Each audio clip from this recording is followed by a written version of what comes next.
প্রায় এমপিরা আসে, আইসা হেরা এই ইলেকশনের পর আইসা দেহার পরে আর কোনো কাজ পাইনি আর কি। আপনার দেখেন এই যে দীর্ঘ একটা ব্রিজ, মানুষের মহিলাদের এই হাসপাতাল থেকে অনেক কষ্ট হয়, বাচ্চা নিয়ে যেতে কষ্ট হয়। এখানে মাদ্রাসা আছে, স্কুল আছে। আমাদের ওয়ার্ডে সরকারি প্রাথমিক বিদ্যালয় পর্যন্ত নাই, তার জন্য আমাদের হয়তো পনাশাল আসতে হয়, নয়তো আমাদের যেতে হয় টানের ওয়ার্ডে। আমাদের এখান দিয়ে যাওয়া আসা করে তাদের কিন্তু এই 3-4 কিলো হেঁটে যেতে হয়, নয়তো বা গাড়ি করে যেতে হয়। আর সবার কিন্তু অবস্থা একরকম না।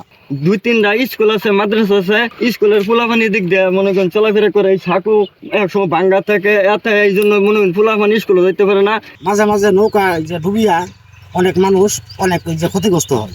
পাড়ার মাঝখানে আমাদের একটা সেতু বন্ধন যদি হয়, তাহলে দুই এলাকার জনগণের জন্য সফল হবে এবং আমরা মনে করি। ডিপিপি তৈরি হচ্ছে মাত্র, বুঝছেন, তথ্যগুলো চাচ্ছে, আমরা তথ্য দিচ্ছি আর কি, এখনো কিছুই হয় নাই।